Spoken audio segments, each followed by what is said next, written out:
Regardez tous ces petits commerces là. Regardez. Tout ça là, ça appartient aux étrangers. Regardez tout ça là, regardez. C'est-à-dire que l'Ivoirien, c'est but. Avec ça, comment on peut lutter contre le chômage? Si tous nos petits commerces, nos boulangeries, nos pâtisseries, nos, comment on appelle ça, viennoiseries,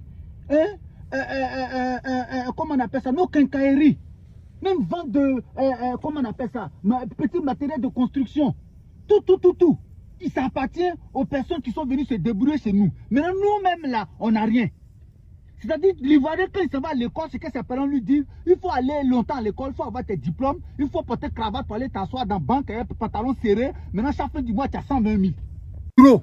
À s'asseoir dans le bureau, porter cravate, il va avoir 80 000, il va avoir 60 000 francs par mois. C'est toute sa vie qu'elle a. C'est-à-dire, regardez, dans un pays, vous me regardez, je suis à la deux comme ça, regardez, tous ces commerces-là, c'est pour les Chinois, c'est pour les Libanais, c'est pour les Burkinabés. Hein, vous-même, regardez. Regardez. C'est-à-dire que regardez vous-même.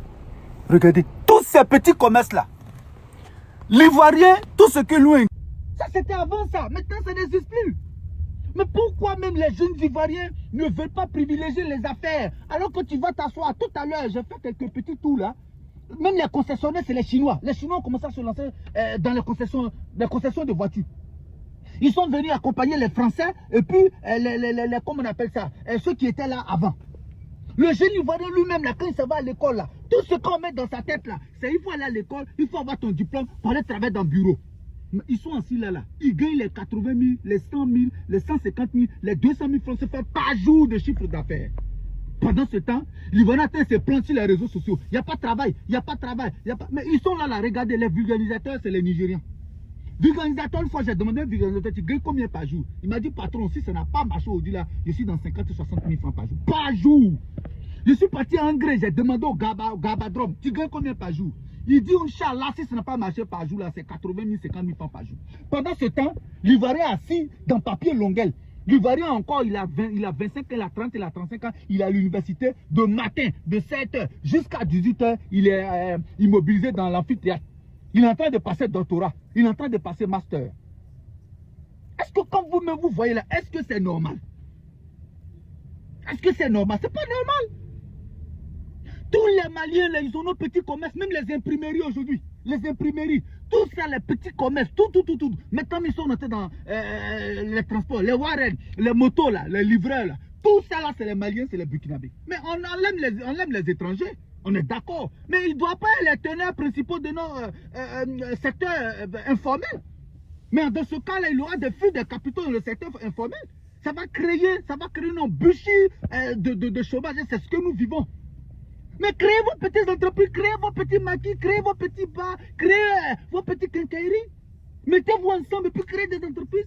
Quand on dit concours de fonction publique, ils sont remplis là-bas.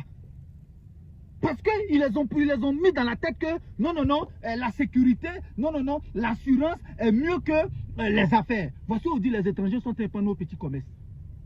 Voici aujourd'hui. Tu prends même toute la rue de la 2 là. Tous les propriétaires des magasins sont les Libanais. Tu rentres là-bas chez Ali, tu viens ici chez Fousseni, tu viens ici chez Hussein, tu viens ici chez Tifa, tu viens ici chez Tan. Ça là, ça se passe au Burkina. Ça se passe au Ghana. À chaque fois que je fais les comparaisons, vous dites non, honorable, tu fais les comparaisons. Comparaison n'est pas raison, on est d'accord. Mais ce qui se passe dans notre pays là, est-ce que ça se passe au Niger? Est-ce que ça se passe au Nigeria? C'est ça la question. Comparaison n'est pas raison, mais c'est à partir de la comparaison, on sait qui a raison, qui n'a pas raison. Vous êtes tous formés pour être des meilleurs employés. Pour être des meilleurs employés, tu as dit un Ivoirien, non, il faut venir, tu as fait ton petit commerce, vous ouvrir petit magasin. Moi, mon master, mon BTS, moi je vais ouvrir petit magasin pour faire quoi?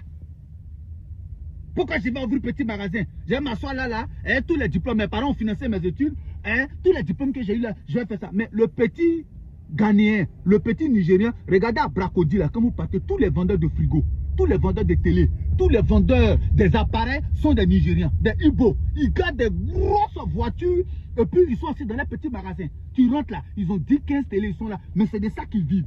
C'est avec ça qu'ils nourrissent les familles. Mais nous, à la jeunesse, on a appris à aller papier longueur. Tu t'en fiches, tu viens de faire, comment on appelle ça, t'as 8 ans, t'as 9 ans de secondaire, tu vas aller en faire 8 ans, 9 ans à l'université. Tu finis maintenant, tu viens, tu n'as pas de travail parce que tu n'as rien appris de tes 10 doigts. Il faut que cela cesse. Il faut que cela cesse. Tous les petits magasins appartiennent aux étrangers. L'Ivoirien lui-même là, c'est bureaucratie, c'est concours. L'Ivoirien lui-même là, c'est comme on appelle ça, employé aller s'asseoir dans les banques, porter pantalon serré, porter et puis dire non, je suis employé à la banque, je suis employé à temps, je suis employé à temps. En fin du mois, tu n'es pas capable de te prendre en charge. Avec ça, vous voulez que notre économie puisse être locale. On ne peut pas nationaliser une économie où même les acteurs principaux même ne sont pas prêts à s'y intéresser, ne sont pas prêts à s'y mettre, ne sont pas prêts à s'y investir. Tous les vendeurs de GABA d'Abidjan sont des étrangers. Tous les propriétaires de quincailleries sont des étrangers. Tous les propriétaires de pâtisseries, tous les propriétaires de électroménagers là, et tous, ce sont des Libanais, ce sont des tout. Maintenant, ça là, vous voulez que notre économie soit circulaire comment? Vous voulez qu'il y ait une parité d'économie? Dans quelles circonstances il y aurait cette parité d'économie? C'est quoi seulement Ivoirien connaît? Moi, c'est ma première fois de voir ça. Moi, j'ai été à Dakar, j'ai fait 2 ans, 6 mois à Dakar. Les Sénégalais eux-mêmes, ils ont leur propre économie. Il n'y a pas quelqu'un qui vend tchèp dans la rue qui ne n'est pas sénégalaise. Il n'y a pas quelqu'un qui vend télé dans la rue si ce n'est pas sénégalais. J'ai fait 4 ans au Ghana, c'est pareil. Au Nigeria, c'est là-bas, j'ai fait tout mon parcours primaire, c'est pareil. Tu vas au Burkina, au Mali, tout ça là, j'ai été là-bas. Mais il n'y a pas un étranger qui détient le secteur informel. Il n'y a que la Côte d'Ivoire seule où ils sont pleins. Ils ont ça fait. Pourquoi? Ce n'est pas de la faute, on ne doit pas les en vouloir. On doit en vouloir à nos propres frères ivoiriens. Parce qu'ils ne s'y intéressent pas, parce qu'ils ne s'y investissent pas. L'Ivoirien préfère donner 5 millions, 4 millions à son fils, il n'a qu'à aller passer concours.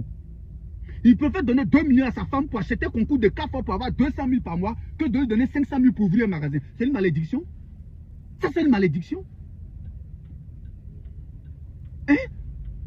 L'Ivoirien est capable de compter comme ça 3 millions, 5 millions pour aller payer un concours, pour avoir 200 000 par mois, pour avoir 150 000 francs par mois, concours de police, concours de temps. Plutôt que prendre cet argent-là, aller faire une activité, investir quelque part où lui-même, il va avoir. Ça, c'est pas normal. Il faudrait que les choses changent. Il faudrait que nous nous intéressons à notre économie locale, à notre économie nationale. Il faudrait que nous nous y investissons. Il faudrait que nous soyons les propres acteurs principaux. Il faudrait que nous soyons les propres propriétaires de chez nous. Sinon, en fin de compte, même les stations-service, tout cela, mais si ça appartient aux étrangers, mais il suffit simplement d'une petite grève et puis toute l'économie est paralysée. Toute l'économie est paralysée. Cela doit cesser. On doit se rassurer que les petits commerces, le secteur informel appartiennent aux Ivoiriens. Et ça, c'est la moindre des choses. On n'a même pas oublié de dire ça. Ce n'est pas de la xénophobie. Ça n'a rien à voir de la xénophobie. C'est de sécuriser les investissements nationaux. C'est la sécurisation. Ça n'a rien à voir de la xénophobie. Donc, il faudra que les élus locaux, il faudra que les députés puissent se mettre ensemble pour pouvoir voter des lois pertinentes, pour pouvoir prendre des décisions pertinentes pour le bien de la population. Et non pas simplement avoir les 3 500 000 par mois et les 20 millions de frais d'installation. Après, ça, ils se promènent partout en Arabie Saoudite, en train de se promener les passeports diplomatiques. Mais le vrai travail même, que pourquoi le peuple, les élus, le vrai travail même pour lequel le peuple a mis en eux la confiance, ils ne le font pas. Dès qu'ils sont élus, là, ce sont eux qui font les voyages partout. Les élus locaux, dès qu'ils sont élus là, ce sont eux qui font les voyages partout. Au lieu de prendre ces gens de problèmes, de préoccupations au sérieux, voter des lois pour empêcher les étrangers de détenir nos commerces informels. Non, ils ne le font pas. Eux, ils s'occupent de d'autres choses.